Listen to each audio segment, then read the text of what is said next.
Hi, my name's Billy. I read books and welcome back to my channel, Book Reading Billy. And welcome to another weekly wrap-up filmed in a car park before I do a park run because I'm on holiday. Hence why I've got that on my head, because I'm a bald man, I sweat, I've got contact lenses in. That's not a good combination. So anyway, what have I been reading this week? Well, I read and I finished The Winter Road by Adrian Selby. And I enjoyed it. I had a good time with it. It's not for everyone, it's safe to say that. It's pretty grim, there's very little light relief in it, and it has got an unusual layout in the way it's structured, really. Having read Snakewood, a book by him previously, that was set out in an unusual way. So is this one, and maybe this is a thing that Adrian Selby does, which is fine. I didn't mind it. It's just, you really need to just settle down and let the story tell itself. It's not really a book you can just pick up and put down, but I enjoyed it. I had a good time with it. I gave it a 4 out of 5. I will hopefully be getting a review done and out about that when I get back from this trip. I'm away for about 2 weeks, so it won't be anytime soon. Which means, what am I reading now? Well, I picked up, if I can get it without dropping my phone, The Buried Giants by Mr. Ishiguru. And I've heard a lot of good things about him, a lot of good things about his books and his story, so I didn't really know what to expect with that. I'm about, what, how far am I? That far in? I think it's about 70 pages. About 70 pages in, and I've got to be honest, I am bored to tears. I really don't know what the point of this story is so far. And I think I'm a quarter of the way in. I'm just bored. So I'm a bit disappointed so far. I mean, he's still got plenty of time to be able to turn me around, change my mind and opinion. But so far, I'm a bit underwhelmed. A bit underwhelmed, to say the least. So that's what I'm reading. I will probably get that done in a couple of days because, like I say, I'm on holiday. I've got nothing else better to do than read, really. Which then gets me on to what am I going to read next. And I've brought a few books away with me, but are quite short. They're by authors I've not tried before, so it's a bit fraught with risk, really. If I've not enjoyed that, I don't want to risk picking up something not, obviously not new isn't an issue, but a new author who I'm maybe not 100% sure I'm going to like. So I might have to delve into my Kindle, which again, I brought that with me, and choose something on there. And the one I'm thinking, something I think that's going to kick me out of any kind of slump that might get me into, is The Black Hawks by David Ragg. So I haven't read any books by him before, but I think that's got quite a good bit of banter in it and humour, and that might be just what I need if I have a bad time with that. So that's what I've been reading, what I'm reading, and what I'm planning to read. So let me know what you're reading, what you've been reading, and I'm going to go off and do a park run. So I'll see you again in the next video. Take care, bye.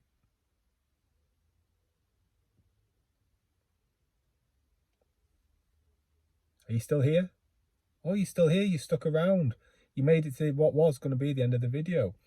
Well, thanks for staying around and sticking about, because I'm going to tell you a little funny story about last week while I was away on holiday. And this is not book related or anything like that. In fact, this is horse related.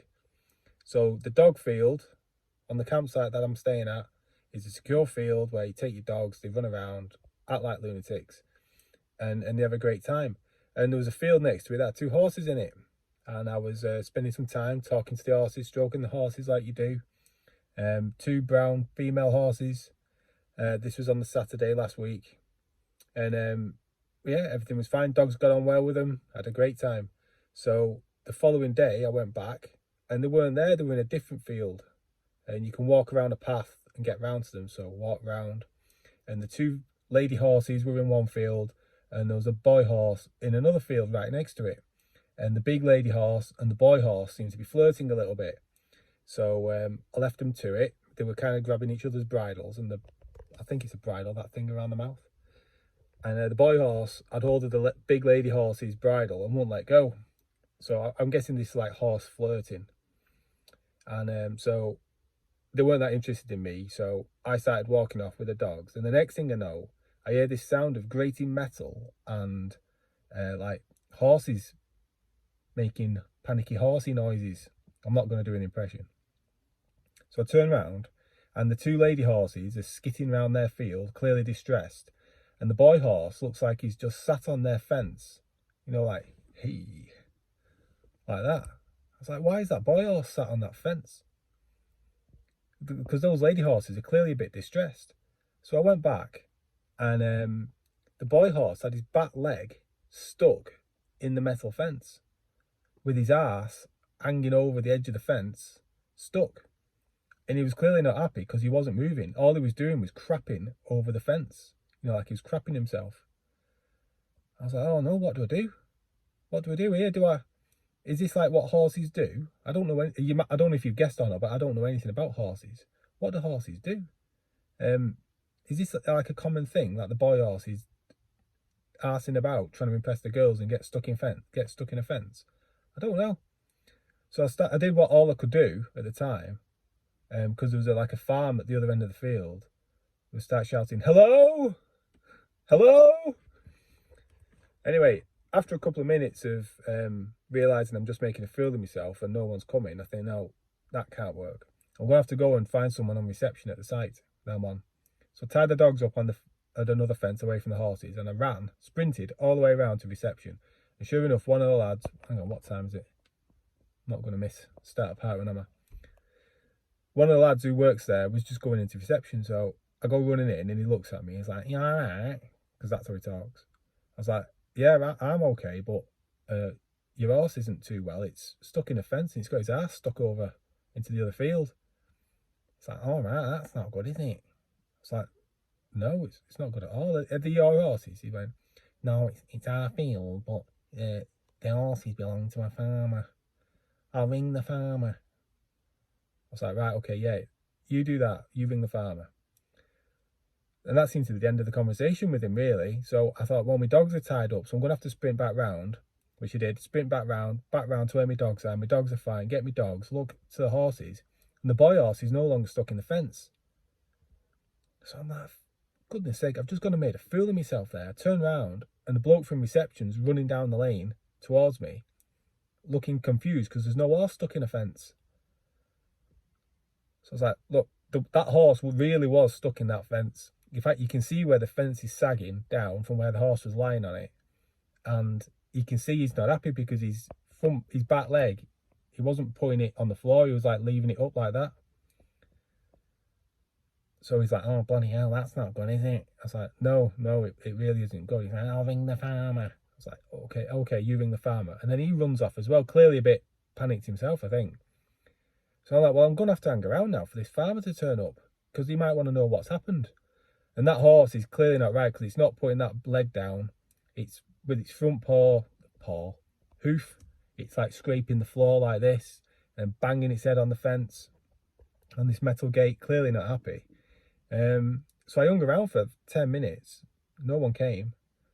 I thought, well, how long can I hang around for? So I had to go back. Anyway, we were going home then. So we went home not long afterwards, and we've come back this week. We're here for a couple of weeks. And I've gone back to the dog field and the horse isn't there. The lady horses aren't there either.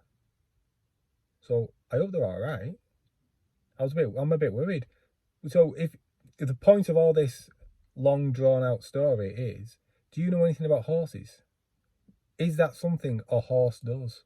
Do horses, especially boy horses trying to impress girl horses, get stuck in fences and hurt themselves? Is something like that likely to be like a really bad injury for a horse, or am I just worrying unnecessarily? Anyway, I hope you enjoyed that little story. Thanks for sticking around. I'll see you again. Bye. I'm definitely going now. Bye.